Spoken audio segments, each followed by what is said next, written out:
Good evening, everyone. Good evening, sir. बस 2 minute और थोड़े से स्टूडेंट्स और आते हैं फिर शुरू करते हैं.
चलिए शुरू करते हैं क्लास. लास्ट क्लास में हम लोगों ने लाइफ प्रोसेस के बारे में कुछ कुछ देखा था. शुरू करें. अंश, लक्ष्य, Yes, sir. Tushar, Aryan. Yes, sir. Tushar, Aryan, समर्थ. Yes, sir. चलिए शुरू करते हैं. ओके. लास्ट क्लास में हम लोगों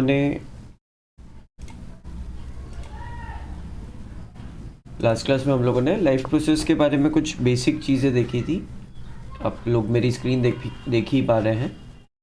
लाइफ प्रोसेसेस होती क्या है और कुछ 2 लाइफ प्रोसेस आपने बताई थी, उनको हमने डिस्कस किया था और उनके बीच में रिलेशन देखा था. फिर मैंने ये भी बताया था कि जब आप पढ़ रहे हैं 10th क्लास के लिए तो ये मटेरियल है जो आपको सॉल्व करना रहेगा. एमसीक्यू शीट सबको मिल गई थी? कोई ऐसा है जिसने ढूंढी हो और उसको नहीं मिली हो? कोई स्टूडेंट जिसने एमसीक्यू शीट ढूंढी हो तो क्लासरूम पे नहीं मिली हो?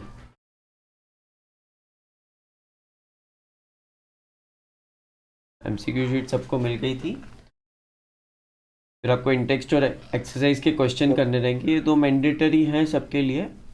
और फिर आपके पास टाइम और इच्छा हो तो बोर्ड कॉर्नर्स भी सॉल्व कर सकते हैं. बोर्ड कॉर्नर की भी शीट सॉल्व कर सकते हैं. वो लास्ट में अपलोड करूँगा मैं, अभी वो अपलोड नहीं की. लाइफ प्रोसेस में फिर हमने न्यूट्रिशन के बारे में देखा था. और इस पेज पे कौन से टाइप का न्यूट्रिशन है, कोई बता सकता है?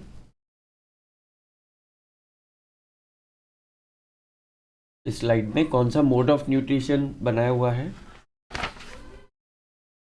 Autotropic. Autotrophic nutrition. Autotrophic nutrition का बेसिक मतलब है इनऑर्गेनिक को ऑर्गेनिक में कन्वर्ट करना। ऑटोट्रॉफिक का बेसिक मतलब है इनऑर्गेनिक को ऑर्गेनिक में कन्वर्ट करना। और सबसे बड़ी बात, CO2 इसमें ब्रेक होके ग्लूकोज में कन्वर्ट होता है। इसलिए हम लोग बोलते हैं कि जो ऑटोट्रॉफ्स होते हैं वो खुद का फूड खुद बनाते हैं। कुछ कुछ चीज़ें रिक्वायर्ड रहती है, खुद का फूड खुद बनाते हैं, क्योंकि फूड मतलब ऑर्गेनिक सब्सटेंसेस। इनऑर्गेनिक को फूड नहीं बोलते, फूड मतलब ऑर्गेनिक सब्सटेंसेस। तो ये इनऑर्गेनिक को कंज्यूम करके, मोस्टली CO2 को कंज्यूम करके ग्लूकोज बनाते हैं। और ग्लूकोज किस फॉर्म में बनता है? स्टार्च के फॉर्म में। बिल्कुल सही प्रशांत, स्टार्च के फॉर्म में ग्लूकोज बनते हैं। आज मैं कैमरा ऑन नहीं कर पाऊंगा, मेरा मोबाइल कनेक्ट नहीं हो रहा। मतलब नेक्स्ट क्लास से तो करूंगा ही, जैसे पिछली क्लास में करा था, आज नहीं कर पाऊंगा। तो स्टार्च के फॉर्म में ग्लूकोज बनता है प्लांट्स में, बिल्कुल सही बताया आपने। देन हम लोगों ने कुछ चीज़ें लिखी थी जो फोटोसिंथेसिस के लिए रिक्वायर्ड है और फोटोसिंथेसिस में प्रोड्यूस होता है, और उनकी साइकिल कैसी चलती है वो हम इनसे रिलेशन से समझ सकते हैं। जैसे CO2 और ऑक्सीजन की साइकिल इस तरह से चलती है, बर्निंग होगी या एनिमल कंबशन, एनिमल रेस्पायर करेंगे या किसी भी तरह का दूसरा कंबशन होगा, तो ऑक्सीजन कार्बन डाइऑक्साइड में कन्वर्ट होगा और कार्बन डाइऑक्साइड वापस फोटोसिंथेसिस के प्रोसेस में ऑक्सीजन में कन्वर्ट होगी।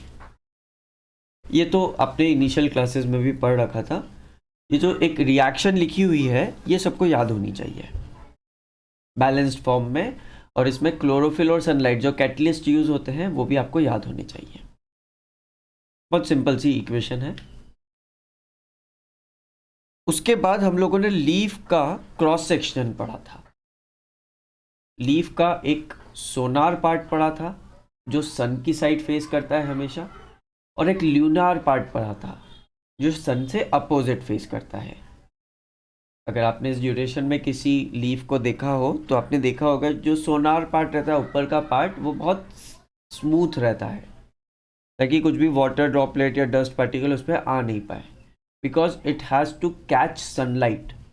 जो सनलाइट आ रही है वो उसको एब्जॉर्ब करवानी है, और एब्जॉर्ब करके वो, अगर आप अपनी बुक में देखेंगे फिगर 6.1 में, तो वो सनलाइट को एब्जॉर्ब करके जहाँ पे क्लोरोप्लास्ट है, क्लोरोप्लास्ट में क्लोरोफिल है, उसमें वो एब्जॉर्ब होती है और फिर यूज़ होती है रिएक्शन में। तो लीफ में ऊपर से कुछ चीज़ें एंटर होती है और नीचे से कुछ चीज़ें एंटर होती है। ऊपर से सनलाइट बेसिकली एंटर होगी और बिलो साइड से लीफ इनहेल करती है, ब्रीथ करती है, इनहेल एक्सेल दोनों करती है, तो कार्बन डाइऑक्साइड वहाँ से एंटर करती है। और जो ब्रीदिंग के उसके पोर्स हैं वो गार्ड सेल्स के थ्रू प्रोटेक्टेड रहते हैं। गार्ड सेल डोर्स जैसा काम करते हैं। फिर हम लोगों ने एक्टिविटी 6.1 को डिस्कस किया था।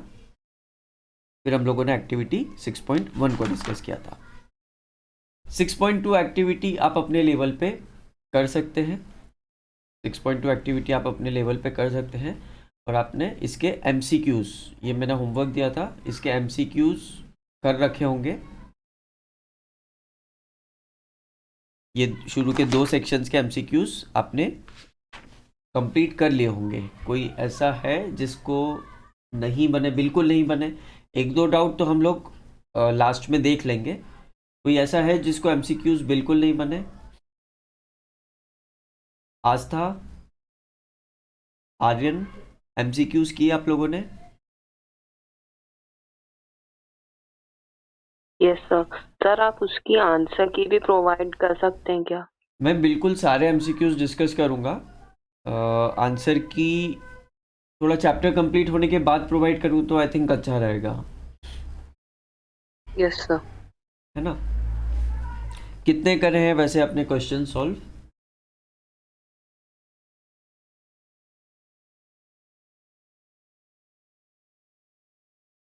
सर आपने जो शुरू के 2 सेक्शंस के MCQ बोले थे वो किए थे, और थोड़े उससे और आगे किए थोड़े थे। और बिल्कुल। ठीक है, तो लास्ट में सारे डिस्कस करके जो भी आपके डाउट्स होंगे वो सारे अपन कॉमनली डिस्कस कर लेंगे। ओके, तो ऐसे करना है सबको। उसके बाद हम लोगों ने हीट्रोट्रॉफिक न्यूट्रिशन डिस्कस किया था। हीट्रोट्रॉफिक में सिर्फ अमीबा का डिस्कस किया था, आज ह्यूमंस का करेंगे। अमीबा में कुछ वर्ड्स थे जो आप लोगों ने मीनिंग बता ही दिए थे। कुछ वर्ड्स थे जो आप लोगों ने मीनिंग बता ही दिए थे। इनकी आपको छोटी मोटी डेफिनेशंस आ सकती है, 1 मार्क में या 2-3 पूछ के 2 मार्क में पूछ लें वो, तो ये आपको याद रहना चाहिए। अब हम चलते हैं न्यूट्रिशन इन ह्यूमन बींग्स पे। Nutrition in human beings.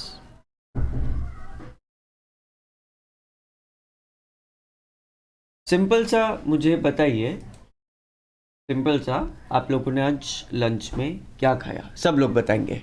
वंश,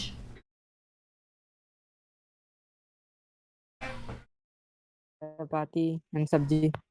चपाती और सब्जी। कौन सी सब्जी खाई? मेथी। मेथी की सब्जी खाई। ऐसे ही सब लोगों ने, किसी ने राइस खाया होगा, कोई नॉन वेजिटेरियन होगा तो किसी ने मतलब चिकन खा सकते हैं, एग खा सकते हैं। जैसे किसी ने एग खाया, किसी ने वेजिटेबल खाया, किसी ने मान लो चिकन कंज्यूम किया, किसी ने दलिया कंज्यूम किया, किसी ने ब्रेड कंज्यूम की, मतलब चपाती व्हीट कंज्यूम किया। ये सारा जो फूड है, ये सारा जो फूड है वो सब एनर्जी देता है हमको। पर क्या ये सारा फूड एनर्जी, मतलब डाइजेस्ट होने के लिए एनर्जी कंज्यूम भी करता है क्या Parth? Yes sir. Energy consume करता है। कभी कोई यस पर्टिकुलर, सर। बिल्कुल सही, एनर्जी कंज्यूम करता है। कभी कोई पर्टिकुलर चीज़ खाने के बाद आपको ऐसा लगा कि नींद आ रही है या और थकान हो गई? Yes sir. लगता है। जनरली आप ऑब्जर्व करना, या ऑब्जर्व करा भी होगा, जनरली बहुत ज़्यादा फैटी फूड खाने से थोड़ी देर के लिए हम लोगों को लगता है कि बहुत नींद आ रही है। मैं ये नहीं बोल रहा हूँ कि आप कैसा फूड खाओ, मैं बोल रहा हूँ कि कभी हैवी फूड खाओगे तो आपको नींद जैसा लगेगा ज़्यादा। बट अगर आपको भूख लग रही है और जगना भी है, और जैसे पढ़ाई करना है या ऐसा समथिंग, और आप कभी बीच बीच में फ्रूट्स कंज्यूम करते हो, जैसे पढ़ाई के बीच में भूख लगी, वैसे तो मनपसंद खा लेना चाहिए, बट अगर फ्रूट कंज्यूम करते हो तो you will feel the difference कि आपको एनर्जी भी आ जाती है और आपको नींद जैसा बिल्कुल नहीं लगता। प्लस जैसे दलिया खाया तो दलिया के बाद उतना नींद जैसा नहीं लगेगा। बट कुछ नॉन वेजिटेरियन खाया या कुछ एग खाया या दाल बाटी खाई तो you will feel sleepy for some time. तो बेसिकली जब फूड हमारे फूड पाइप में, पूरे फूड पाइप में ट्रैवल करता है, तो पहले तो इसको डाइजेस्ट करने के लिए एनर्जी लगानी पड़ती है बॉडी को, और फिर लास्ट में ये एनर्जी देता है। लास्ट में ये एनर्जी देता है, वो देखेंगे हम कैसे देता है। क्या आप लोग एक सिंपल फ्लो चार्ट ड्रॉ कर सकते हैं? आप लोगों का सबका चैप्टर पढ़ा हुआ है, क्या आप लोग एक सिंपल फ्लो चार्ट ड्रॉ कर सकते हैं अपनी कॉपी में कि पहले फूड कहाँ जाता है, फिर कहाँ जाता है, फिर कहाँ जाता है? 3 4 5 स्टेप्स का जितना भी आप बना सके। कर सकते हैं क्या माधव? Yes sir. करिए। I will give you 2-3 minutes. छोटा छोटा लिख दीजिए आपके हिसाब से कुछ चेक पॉइंट्स कि कहाँ कहाँ पे फूड रहता है, और उसके बारे में जो भी आप लिखना चाहें एक्स्ट्रा में। 2-3 मिनट है आपके पास, लिखिए। मैं भी पैरेलली बनाते जाता हूँ, आप अपनी कॉपी में देखिएगा, बोर्ड पे मत देखिएगा उस ड्यूरेशन में।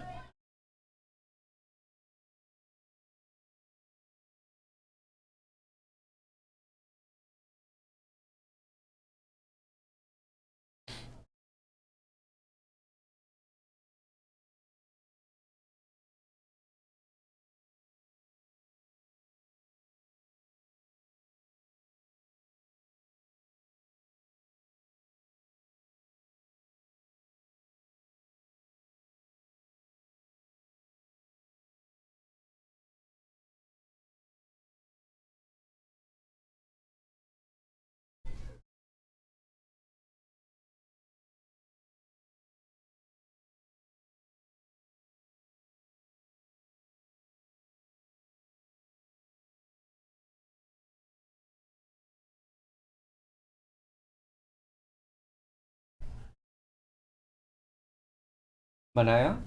नंदनी ड्रॉ किया।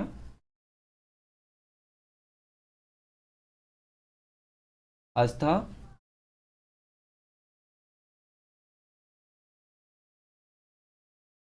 Flowchart. Yes sir. Yes sir, बना गया। गुड। जैसे मैंने बहुत सिंपल बनाया है जो कि कोई भी सोच सकता है। सबसे पहले फूड माउथ के थ्रू स्टमक में जाता है और फिर एक्सक्रीट हो जाता है कुछ आवर्स के बाद। बट इसमें बहुत सारा एक्स्ट्रा चीज़ें हैं पढ़ने के लिए। सबसे पहले स्टमक होता क्या है। स्टमक जो जनरल लाइफ में जिस पार्ट को बोलते हैं वो होता है कि अलग से एक इंटेस्टाइन, अलग से एक ग्लैंड होती है, अलग से एक ऑर्गन होता है। जनरली आप लोग स्टमक को, जो आपकी इंटेस्टाइन्स है, जो आपका लिवर, किडनी, ये सब कुछ मिला के आप स्टमक बोल देते हो जनरली, है ना। पर स्टमक एक बहुत छोटी सी ग्लैंड होती है, बहुत छोटा सा ऑर्गन है। स्टमक कहाँ पे सिचुएटेड रहता है, थोड़ा लोकेट कर सकते हो, जैसे रिब्स के आसपास कि बहुत नीचे या बीच में। सर सेंटर में। सेंटर में? सेंटर में नहीं होता। कोई बताएगा सही लोकेशन स्टमक की क्या होती है? Sir near ribs. Near ribs. तो सेंटर में कि लेफ्ट में कि राइट में? सर लेफ्ट में। लेफ्ट में, बिल्कुल सही आ रहा है। रिब्स के नीचे की तरफ जहाँ रिब्स खत्म हो रही है, आप हाथ लगा के देख सकते हैं अपनी बॉडी में। रिब्स में जहाँ पे लेफ्ट साइड में खत्म हो रही है वहाँ पे आपका स्टमक होता है। उसको हल्का सा प्रेस करके देख सकते हैं, हल्का सा प्रेस करके देख सकते हैं। और अगली बार जब भरपेट खाना, डायफ्राम के नीचे। सॉरी, डायफ्राम के नीचे। रिब्स के जस्ट नीचे, मतलब थोड़ा नीचे और थोड़ा ऊपर सिचुएटेड होता है। बट जब खाना खाते हैं, भरपेट खाना खा रखा है आपने एकदम, तो वहाँ पे आप हाथ लगाओगे तो आपको फील होगा कि वहाँ पे थोड़ा, मतलब फिल हो चुका है फूड, उसमें थोड़ा सा बड़ा हो जाता है वहाँ पे। तो स्टमक की पोजीशन ये रहती है। एक मिनट रुकिएगा।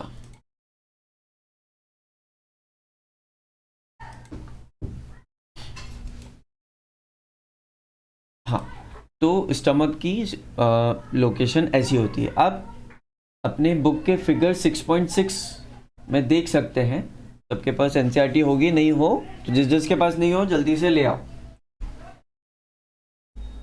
अब अपनी बुक के फिगर 6.6 पेज नंबर 99 पे देख सकते हैं कि जो स्टमक है वो साइड में है, सेंटर पे नहीं है, वो साइड में है और वो लेफ्ट साइड पे रहता है। स्टमक के बाद फूड कहाँ पे जाता है? Small intestine. स्मॉल इंटेस्टाइन में। स्मॉल इंटेस्टाइन के बाद कहाँ जाता है? Large intestine. लार्ज इंटेस्टाइन में। हम लोग जब फूड कंज्यूम करते हैं तो वो डायरेक्टली स्टमक में जाता है कि किसी पाइप वगैरह के थ्रू जाता है? ईसोफेगस। तो ये एक पाइप के थ्रू जाता है जिसका ओ से नाम चालू होता है बट ओ साइलेंट रहता है उसमें। ईसोफेगस।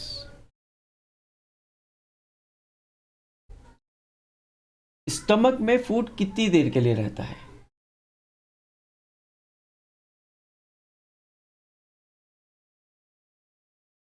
स्मॉल इंटेस्टाइन में जाने से पहले स्टमक में फूड लगभग कितनी देर के लिए रहता है? 2-3 आवर्स। कुछ आवर्स के लिए रहता है, 2-3 आवर्स के लिए रहता है। और डिपेंड्स ऑन फूड, थोड़ा ज़्यादा भी रह सकता है। अगर थोड़ा उस तरह का फूड कंज्यूम किया तो थोड़ा ज़्यादा भी रह सकता है। फिर स्टमक के बाद स्मॉल इंटेस्टाइन, फिर लार्ज इंटेस्टाइन, फिर एक्सक्रीट हो जाता है।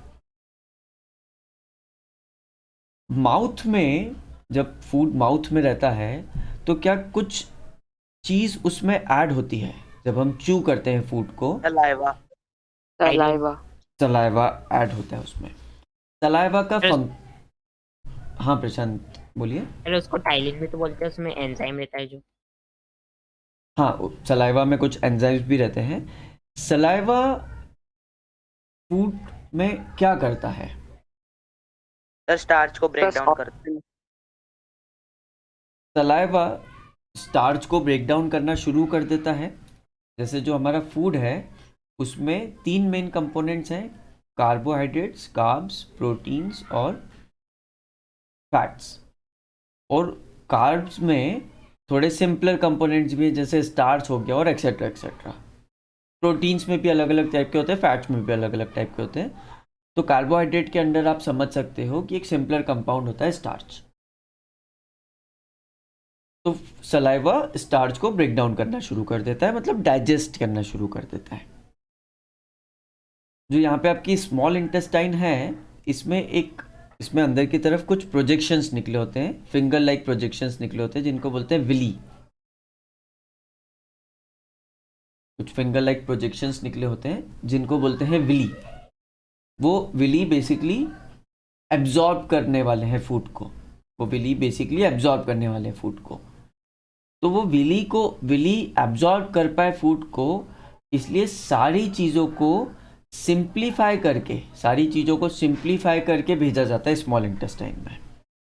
तो सबसे पहला डाइजेशन शुरू हो गया सलाइवा के थ्रू, माउथ के अंदर सलाइवा के थ्रू स्टार्च का, और फिर ओइसोफेगस के थ्रू स्टमक में चले गया। ओइसोफेगस के थ्रू कैसे जाता है वो मैं आपको समझाता हूँ। कभी आप कुछ स्वॉलो कर लेते हैं, जैसे आपने कुछ टैबलेट ली, तो आपको फील होती है वो अंदर तक जाते हुए, ऐसा लगता है कि अटक गया है खाना या कुछ चीज़, तो आप पानी पीते हैं उसको नीचे पुश करने के लिए। ऐसा हुआ है कभी आपके साथ?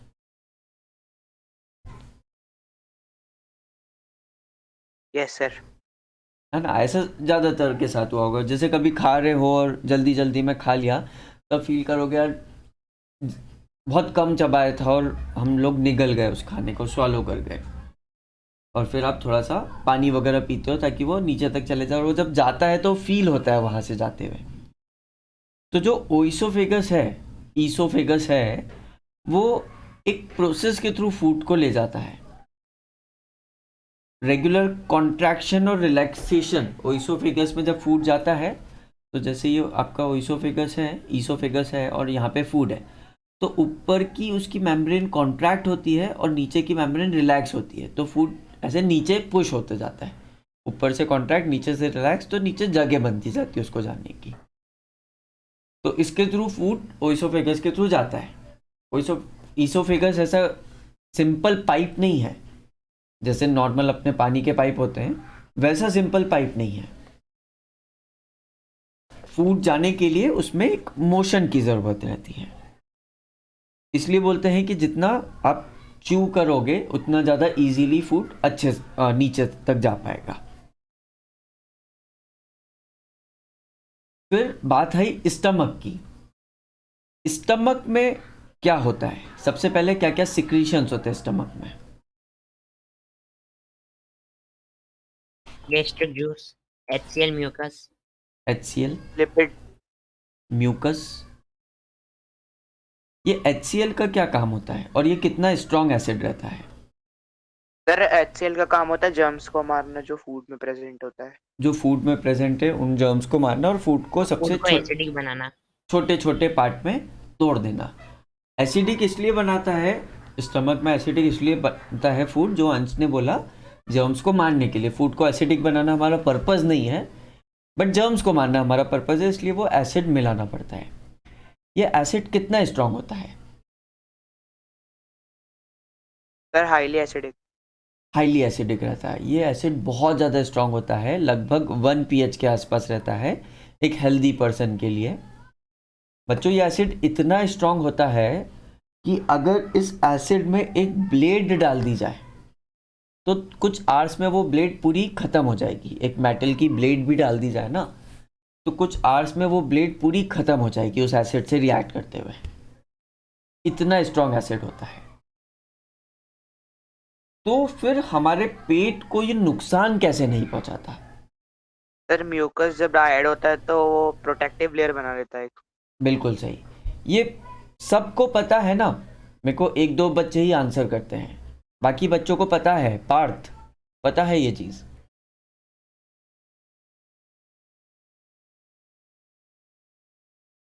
जो एसिड होता है स्टमक में, या जब हम खाना खाते हैं तो सिक्रीट होना शुरू हो जाता है, वो बहुत ही स्ट्रांग रहता है।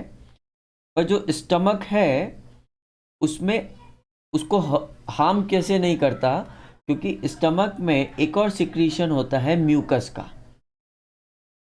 और वो अंदर से म्यूकस अंदर से एक लेयर बना लेता है स्टमक में, और फिर उसके बाद एसिड आता है, और फिर उसके बाद उसमें जो हम लोग फूड कंज्यूम करा है वो रहता है, तो फूड को ये डाइजेस्ट करते जाता है। मैं आपको इसका एनिमेशन दिखाऊंगा अभी, उससे पूरा आपको एक विजुअल मिलेगा।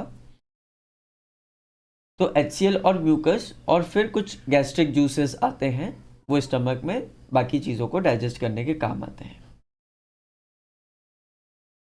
क्या स्मॉल इंटेस्टाइन में भी डाइजेशन होता है? क्या फूड डायरेक्टली स्मॉल इंटेस्टाइन में चले जाता है, या बीच में कुछ और ऐड होता है इसमें? स्टमक से स्मॉल इंटेस्टाइन में जब फूड जाता है तो कुछ बीच में कुछ और सिक्रीशंस ऐड होते हैं, या डायरेक्टली चले जाता है? सिक्रेशन ऐड होते हैं पैनक्रियाटिक जूस और बाइल जूस। पैनक्रियाटिक जूस और बाइल जूस, जो कि पैनक्रियाज और लिवर से सिक्रीट होते हुए इसमें ऐड होते हैं, बिल्कुल सही। उनका एक काम ये रहता है कि जो स्टमक में से एसिडिक फूड आया है, अब स्टमक में फूड बहुत एसिडिक हो चुका है, उसको न्यूट्रलाइज करना पड़ेगा। तो एक बेसिक सिक्रीशन उसमें ऐड होके उस फूड को न्यूट्रलाइज कर देता है, और दूसरे डाइजेस्टिव जूसेस भी इसमें ऐड हो जाते हैं, और दूसरे डाइजेस्टिव जूसेस भी इसमें ऐड हो जाते हैं, और फिर वो फूड स्मॉल इंटेस्टाइन्स में जाने लगता है। इतना अभी तो ये मतलब 50% 50-60% है, बहुत सारी चीज़ें और ऐड होगी इसमें, बट इतना सबको समझ में आ रहा है, या किसी के लिए रिपीट करूं? बोलिए या मैसेज करके बताइए, इतना सबको समझ में आ रहा है या कुछ ऐड करूं मैं?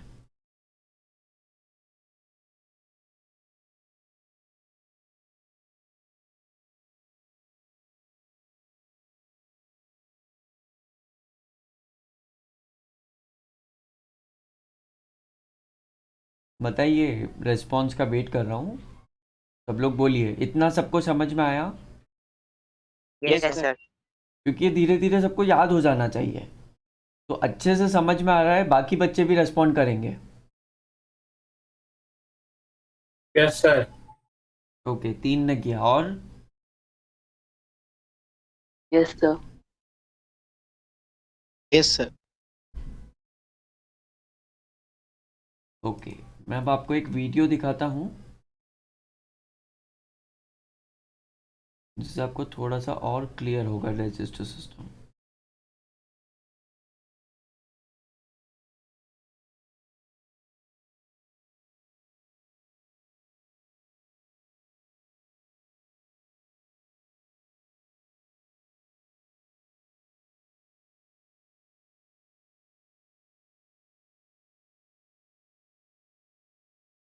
Human digestive system. The esophagus